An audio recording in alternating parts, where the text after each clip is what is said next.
Assalamualaikum warahmatullahi wabarakatuh. Salam sejahtera untuk kita semua. Yang saya hormati Bapak Vicky Fendi SAMSC selaku dosen pembimbing mata kuliah Sistem Akuntansi kelas D dan rekan-rekan sekalian yang sedang menonton video pembahasan ini. Kami dari kelompok 8 akan membahas materi terkait dengan sistem akuntansi aset tetap. Sebelum lanjut ke pembahasan utamanya, izinkan saya untuk memperkenalkan diri dan anggota kelompok saya. Yang pertama ada Malisa Kurnia Maulidia dengan NPM belakang 120, kemudian ada Nabila Maulidia Sarifah dengan NPM belakang 152, kemudian dilanjut dengan Salma Syifa Nur Naila dengan NPM belakang 172, kemudian ada Naila Oktavira dengan NPM belakang 256, dan saya sendiri Gita Amelia Safitri dengan NPM belakang 277.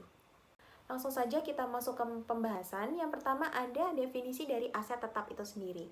Aset tetap adalah aset perusahaan yang memiliki wujud, mempunyai manfaat ekonomis lebih dari 1 tahun, dan diperoleh perusahaan untuk melaksanakan kegiatan perusahaan, namun bukan untuk dijual kembali.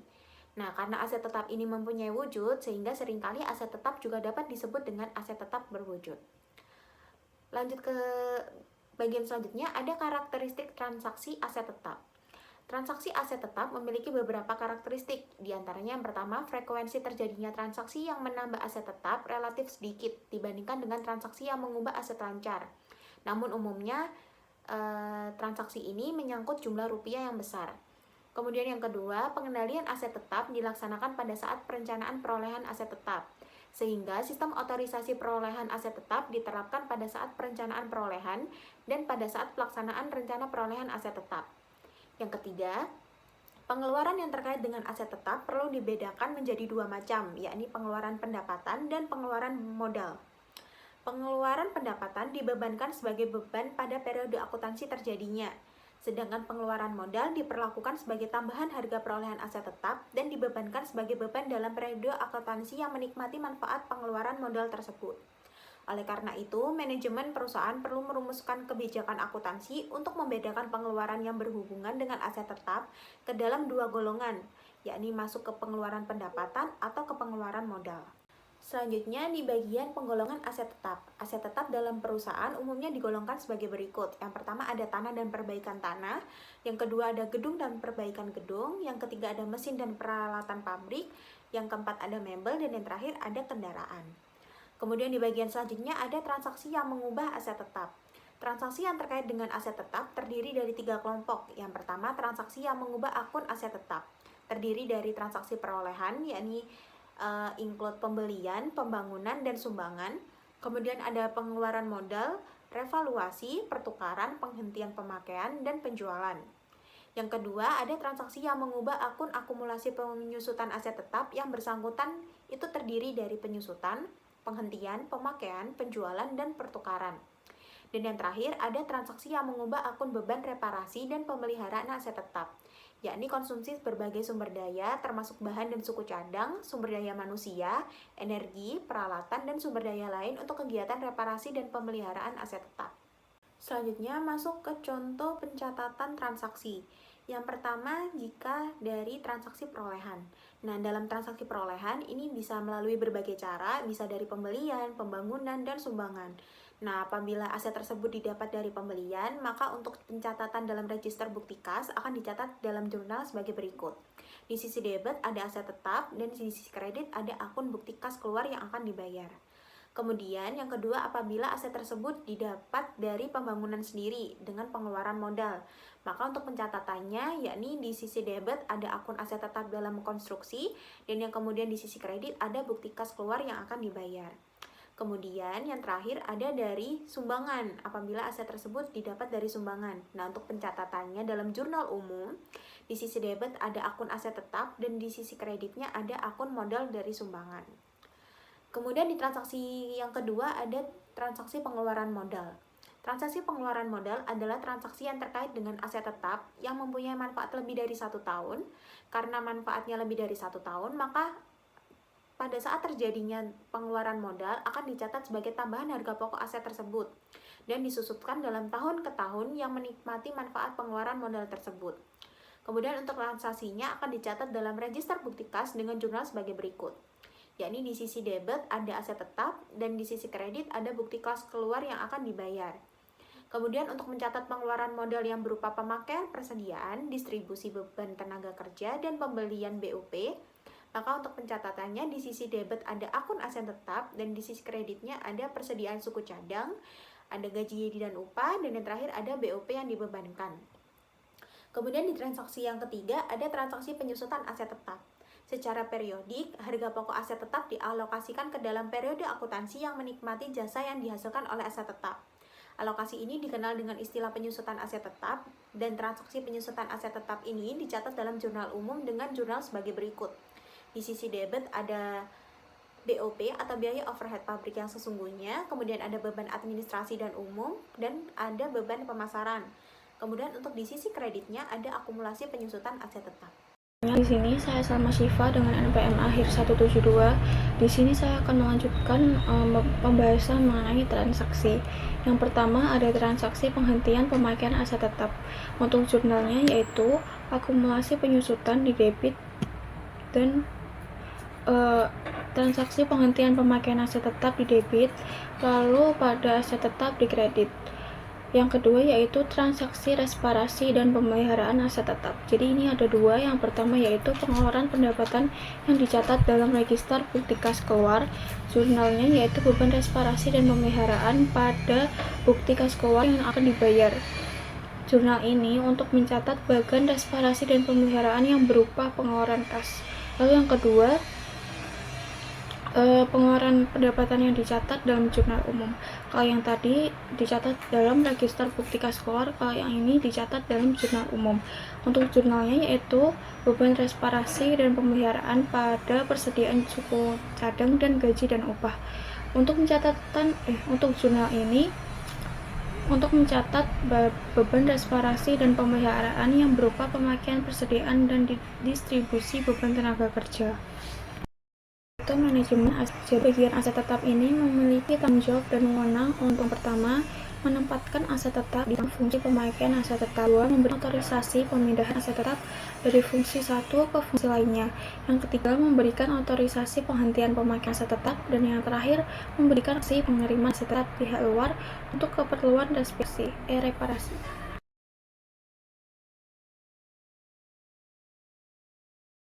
Struktur kode aset tetap. Jadi untuk memudahkan identifikasi aset tetap yang tersebar di berbagai lokasi, perusahaan perlu menggunakan kode aset yang mencerminkan informasi penting seperti dengan golongan, jenis aset, lokasi, portability, tahun perolehan, dan fungsi yang bertanggung jawab atas penggunaannya. Di sini juga ada contohnya. Ini ada 9. Yang pertama tanah dan perbaikan tanah atau land and land improvement.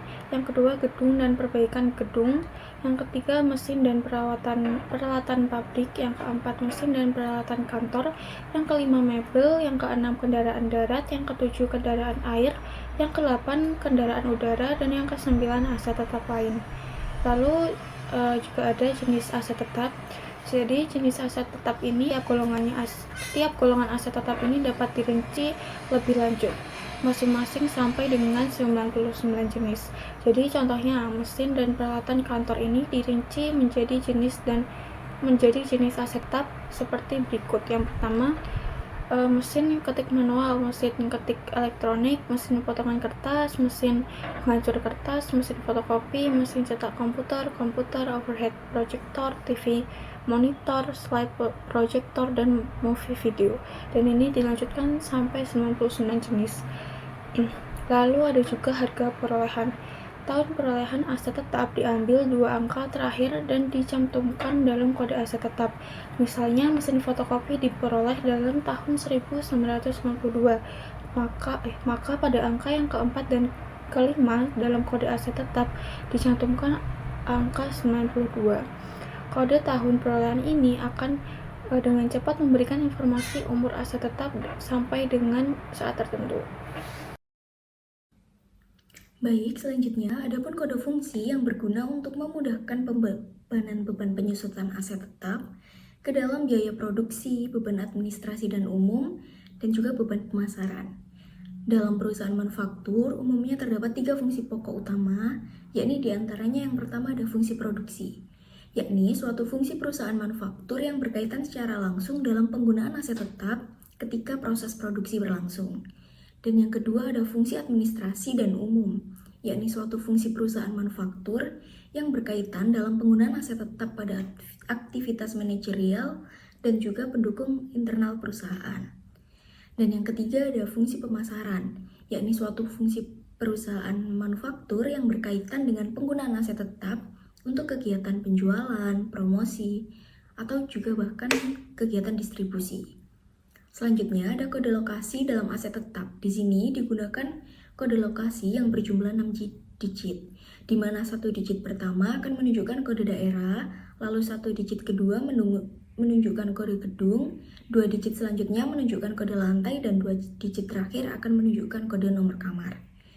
Jadi misalnya diberikan sebuah kode 220525, di mana angka 2 pertama menunjukkan ada di daerah dengan kode 2, lalu kode angka 2 yang kedua yakni lokasi gedung, kode 05 menunjukkan berada di lantai 5, dan 25 merupakan kamar nomor 25. Kemudian ada portability. Portability aset tetap sendiri dapat digolongkan menurut kemudahan serta mungkin atau tidak mungkinnya suatu aset tetap untuk dipindahkan dari satu tempat ke tempat yang lain. Nah, portability sendiri digolongkan menjadi 3, yakni ada portable, movable, dan juga fixtures. Portable sendiri merupakan suatu aset tetap yang dapat dipindahkan dari satu tempat ke tempat yang lain hanya dengan menggunakan tangan manusia. Yang kedua ada movable.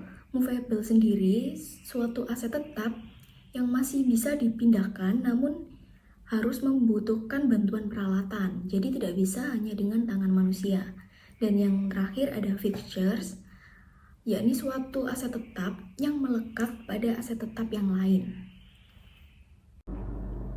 Selanjutnya, ada pun dokumen-dokumen yang digunakan untuk merekam data transaksi yang merubah harga pokok aset tetap dan akumulasi penyusutan aset tetap yang bersangkutan. Di sini ada 10 dokumen. Yang pertama ada surat permintaan otorisasi investasi, yakni sebuah dokumen yang digunakan untuk meminta persetujuan pelaksanaan investasi dalam aset tetap. Yang kedua ada surat permintaan reparasi, yakni sebuah dokumen yang berfungsi sebagai perintah untuk dilakukannya reparasi yang merupakan pengeluaran modal. Yang ketiga ada surat permintaan transfer aset tetap. Surat permintaan transfer aset tetap merupakan sebuah dokumen yang berfungsi sebagai permintaan dan pemberian otorisasi transfer aset tetap. Yang keempat, ada surat permintaan penghentian pemakaian aset tetap. Sesuai dengan namanya, jadi dokumen ini itu berfungsi sebagai permintaan dan pemberian otorisasi penghentian pemakaian aset tetap. Yang kelima, ada surat perintah kerja atau work order. Di sini, dokumen surat perintah kerja ini memiliki 2 fungsi, yakni dilaksanakannya pekerjaan tertentu mengenai aset tetap dan sebagai catatan yang dipakai untuk mengumpulkan biaya pembuatan aset tetap.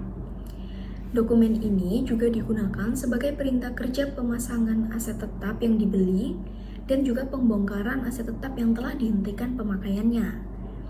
Selanjutnya ada surat order pembelian, yakni suatu dokumen yang diterbitkan oleh fungsi pembelian untuk melakukan pemesanan aset tetap kepada pemasok. Yang ketujuh ada laporan penerimaan barang, yakni suatu dokumen yang diterbitkan oleh fungsi penerimaan setelah melakukan pemeriksaan kuantitas, mutu, dan juga spesifikasi aset tetap yang telah diterima oleh pemasok. Yang ke-8 ada faktur dari pemasok, atau sebuah dokumen tagihan untuk aset tetap yang telah dibeli. Yang ke-9 ada bukti kas keluar. Bukti kas keluar sendiri merupakan dokumen perintah pengeluaran kas yang dibuat oleh fungsi akuntansi setelah dokumen surat permintaan otorisasi investasi, surat order pembelian, laporan penerimaan barang, dan juga faktur dari pemasok telah diterima dan diperiksa. Yang terakhir ada bukti memorial atau sebuah dokumen yang digunakan sebagai dokumen sumber untuk pencatatan transaksi penyusutan aset tetap, harga pokok, penghentian pemakaian, dan juga belanja modal pada aset tetap. Kemudian selanjutnya ada catatan akuntansi yang digunakan untuk mencatat transaksi yang mengubah harga pokok aset tetap dan juga akumulasi penyusutan aset tetap. Yang pertama ada kartu aset tetap. merupakan suatu buku pembantu aset tetap yang digunakan untuk mencatat secara rinci semua data yang terkait dengan aset tetap tertentu. Kemudian ada jurnal umum yang digunakan untuk mencatat transaksi harga pokok aset tetap yang telah selesai dibangun, kemudian biaya-biaya untuk pemasangan dan pembongkaran aset tetap, dan juga penghentian pemakaian, serta penyusutan aset tetap. Kemudian ada register bukti kas keluar, merupakan suatu jurnal yang digunakan untuk mencatat transaksi pembelian aset tetap dan juga pengeluaran modal yang berupa pengeluaran kas. Selanjutnya saya akan membahas tentang fungsi yang terkait. Fungsi yang terkait dalam transaksi yang mengubah harga pokok aset tetap dan akumulasi penyusutan aset tetap ada 8 fungsi. Yang pertama, ada fungsi pemakaian yang bertanggung jawab mengajukan usulan investasi dalam aset tetap dan mengajukan surat permintaan. Yang kedua, ada fungsi penelitian dan pengembangan bertanggung jawab mengajukan usulan investasi aset tetap yang dimanfaatkan oleh lebih dari satu fungsi. Yang ketiga, ada direktur yang terkait yang berfungsi memberikan persetujuan terhadap usulan investasi dan surat permintaan otorisasi reparasi yang diajukan oleh unit organisasi yang ada di bawah wewenangnya. Yang keempat, ada direktur utama yang memberikan otorisasi terhadap semua mutasi aset tetap. Yang kelima, ada fungsi pembelian bertanggung jawab memilih, pemasok, dan menerbitkan surat order pembelian untuk pengadaan aset tetap. Selanjutnya, fungsi penerimaan bertanggung jawab melakukan pemeriksaan terhadap aset tetap yang diterima oleh pemasok. Fungsi aset tetap bertanggung jawab atas pengelolaan aset tetap perusahaan.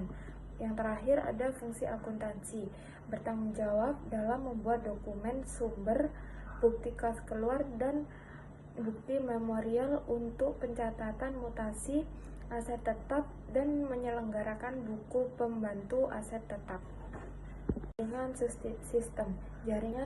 sistem yang membentuk sistem akuntansi aset tetap ada 7. Yang pertama, sistem pembelian aset tetap dirancang untuk melaksanakan pencatatan harga pokok aset tetap yang diperoleh dari transaksi pembelian.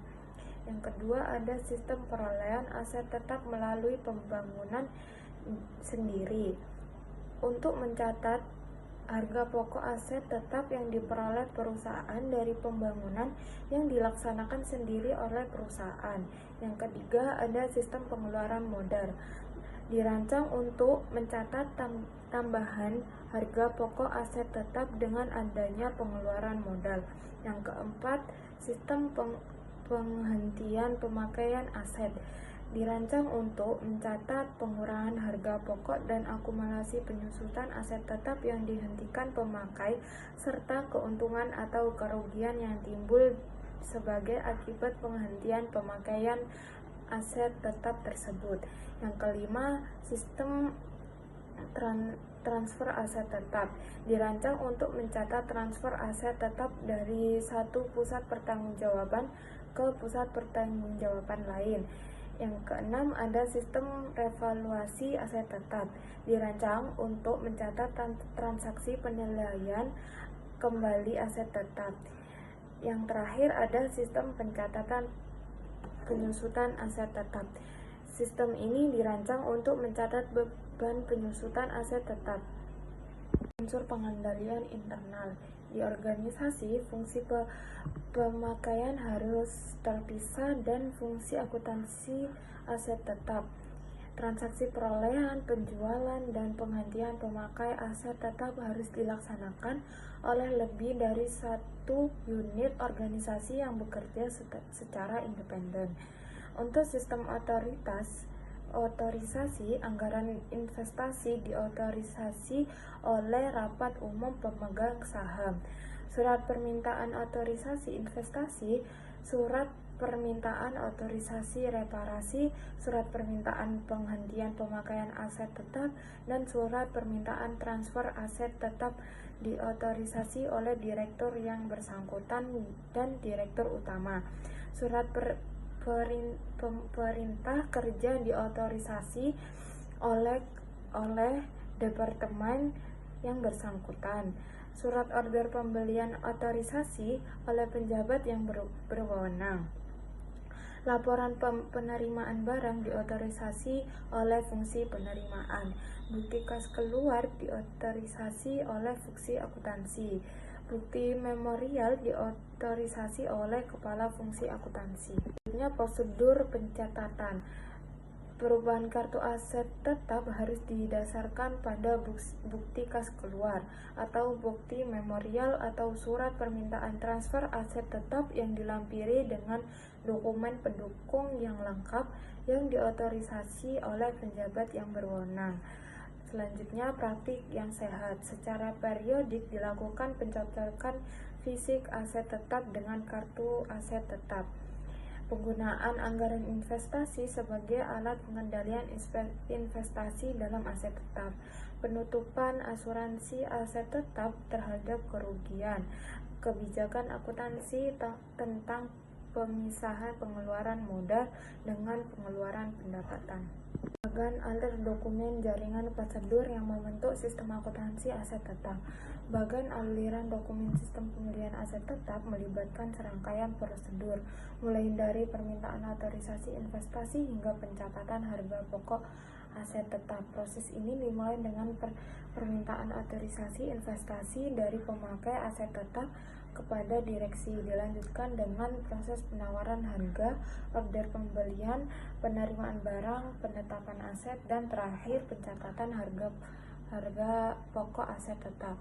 Nah, rangkaian prosedur ini ada 6. Yang pertama, permintaan otorisasi investasi, yaitu pemakai aset tetap mengajukan surat permintaan otorisasi investasi kepada direktur utama untuk mendapatkan persetujuan investasi yang sesuai dengan anggaran modal perusahaan. Yang kedua, ada penawaran harga dan milik pemasok. Bagian pembeli memilih pemasok dan mengirim surat order pembelian. Yang ketiga, ada order pembelian. Bagian pembeli mengirimkan surat order pembelian kepada pemasok yang telah dipilih. Yang keempat, ada penerimaan barang. Bagian penerimaan memeriksa aset tetap yang diterima, melakukan pengujian kinerja, dan membuat laporan penerimaan barang. Yang kelima, ada penetapan aset. Aset tetap yang telah diterima diserahkan kepada bagian aset tetap untuk diatur penempatannya di unit kerja yang mengajukan permintaan. Yang keenam, pencatatan harga pokok aset tetap. Jika aset tetap memerlukan biaya pemasangan, bagian aset tetap mengeluarkan surat permintaan kerja kepada bagian bengkel. Surat permintaan kerja digunakan oleh bagian akuntansi untuk mengumpulkan biaya pemasangan yang kemudian ditambah ke harga faktur aset tetap sebagai harga pokok aset tetap. Selanjutnya yaitu sistem perolehan aset tetap melalui pembangunan sendiri. Tujuan sistem ini yaitu untuk mencatat harga pokok aset tetap yang dibangun sendiri oleh perusahaan secara sistematis melalui pengumpulan biaya konstruksi. Dokumen penting yang digunakan yaitu yang pertama, work order, yang digunakan untuk mengumpulkan biaya pembangunan aset. Yang kedua yaitu bukti memorial yang digunakan untuk mencatat aset tetap yang telah selesai dibangun ke kartu aset tetap dan jurnal umum. Selanjutnya yaitu prosedur dalam sistem ini, yaitu yang pertama, permintaan otorisasi investasi. Ini dilakukan oleh bagian pemakai aset tetap ke direktur utama untuk persetujuan pembangunan. Yang kedua yaitu penerbitan surat perintah kerja. Ini diberikan kepada bagian reparasi dan pemeliharaan sebagai dasar pemelaksanaan pembangunan. Yang ketiga yaitu pelaksanaan pembangunan aset tetap. Bagian teknis melaksanakan pembangunan berdasarkan surat perintah kerja. Yang keempat yaitu penerimaan barang. Setelah selesai dibangun, hasil pembangunan diperiksa dan diterima. Dan yang kelima yaitu penempatan aset tetap. Aset diletakkan di lokasi penggunaan. Yang terakhir yaitu pencatatan harga pokok aset. biaya pembangunan dicatat ke dalam kartu aset tetap dan jurnal umum. Selanjutnya yaitu sistem pengeluaran modal. Tujuan sistem ini yaitu untuk mencatat penambahan nilai atau harga pokok aset tetap akibat pengeluaran modal. Dokumen utama yang digunakan yaitu yang pertama surat permintaan otorisasi reparasi. Ini diajukan oleh bagian terkait ke manajemen puncak. Yang kedua yaitu surat perintah kerja, dasar pelaksanaan pekerjaan reparasi atau pengeluaran modal. Prosedur pokok dalam sistem ini yaitu yang pertama permintaan otorisasi investasi yang dilakukan untuk meminta persetujuan atas pengeluaran modal kepada direktur utama. Yang kedua yaitu penerbitan surat perintah kerja sebagai dasar teknis pelaksanaan pekerjaan. Yang ketiga yaitu pelaksanaan pengeluaran modal. Bagian teknis melaksanakan pekerjaan berdasarkan surat perintah kerja. Yang keempat yaitu penerimaan barang. Setelah pekerjaan selesai, hasil diperiksa dan diterima. Kemudian yang kelima yaitu penempatan aset. Aset yang diperbaiki ditempatkan kembali ke lokasi penggunaan. Yang keenam yaitu pencatatan harga pokok aset. Biaya ditambahkan ke dalam nilai buku aset tetap yang bersangkutan. Selanjutnya yaitu sistem penghentian pemakaian aset tetap. Tujuan sistem ini yaitu untuk mencatat pengurangan nilai buku aset tetap, akumulasi penyusutan dan kerugian ataupun keuntungan atas penghentian penggunaan aset tetap. Kemudian dokumen yang digunakan yaitu bukti memorial, surat permintaan pemberhentian aset tetap dan juga surat transfer aset tetap. Kemudian prosedur dalam sistem ini yaitu yang pertama, bagian yang menggunakan aset tetap membuat surat permintaan penghentian pemakaian aset tetap. Surat ini ditunjukkan kepada direktur utama untuk mendapatkan otorisasi penghentian. Kemudian yang kedua yaitu direktur utama menyetujui atau menolak permintaan tersebut. Jika disetujui, dokumen diteruskan ke bagian aset tetap. Nah, kemudian yang ketiga, bagian aset tetap mencatat penghapusan dalam kartu aset. Kemudian meneruskan dokumen ke bagian kartu aset tetap dan bagian jurnal untuk proses akuntansi lebih lanjut. Kemudian bagian kartu aset tetap memutaakhirkan informasi kartu aset tetap berdasarkan surat dan persetujuan yang diterima. Sedangkan bagian jurnal membuat memorial untuk pencatatan penghentian aset tetap dan juga melakukan jurnal. Selanjutnya yaitu sistem transfer aset tetap. Tujuan dari sistem ini yaitu untuk mencatat pemindahan aset tetap dari satu pusat pertanggungjawaban ke pusat pertanggungjawaban lain dalam perusahaan. Dokumen sumber dalam sistem ini yaitu surat permintaan transfer aset tetap. Kemudian prosedur dalam sistem ini yaitu yang pertama, bagian yang menggunakan aset tetap membuat surat permintaan transfer aset tetap. Surat ini ditujukan kepada direktur utama untuk mendapatkan otorisasi. Kemudian direktur utama menyetujui ataupun menolak permintaan transfer aset tetap. Jika disetujui, surat permintaan aset tetap diteruskan ke bagian aset tetap. Kemudian bagian aset tetap mencatat perubahan lokasi penggunaan aset dalam sistem dan meneruskan dokumen surat permintaan transfer aset tetap ke bagian kartu aset tetap dan bagian jurnal. Nah, kemudian bagian kartu aset tetap mengubah data lokasi atau pengguna di kartu aset tetap sesuai data terbaru dari surat permintaan transfer aset tetap. Kemudian bagian jurnal menerima salinan surat penerimaan surat permintaan transfer aset tetap, tetapi tidak membuat jurnal finansial karena tidak ada perubahan nilai. Selanjutnya yaitu sistem revaluasi aset tetap. Tujuan dari sistem ini yaitu bertujuan untuk mencatat transaksi revaluasi atau penilaian kembali aset tetap agar mencerminkan nilai wajar aset yang terbaru. Dokumen utama dalam sistem ini yaitu bukti memorial sebagai dasar pencatatan revaluasi. Prosedur dalam sistem ini yaitu yang pertama, permintaan penghentian pemakaian aset tetap dilakukan jika revaluasi dilakukan dalam rangka penghentian dan penilaian ulang. Yang kedua yaitu penilaian pemakaian aset tetap. aset dinyatakan tidak digunakan sementara selama proses penilaian ulang. Yang ketiga yaitu pencatatan revaluasi aset tetap. Nilai aset tetap disesuaikan dalam pembukuan, bisa naik ataupun bisa turun, dan dicatat melalui jurnal memorial. Revaluasi dapat menghasilkan surplus revaluasi jika naik, ataupun kerugian penurunan nilai jika nilai turun. Selanjutnya yaitu sistem pencatatan penyusutan aset tetap. Transaksi ini dilakukan untuk mencatat penyusutan aset tetap yang terjadi secara berkala, bisa bulanan ataupun tahunan. Nah, transaksi ini untuk mencerminkan penurunan nilai aset dalam catatan akuntansi. Prosedurnya ada dua, yaitu yang pertama bagian kartu aset tetap.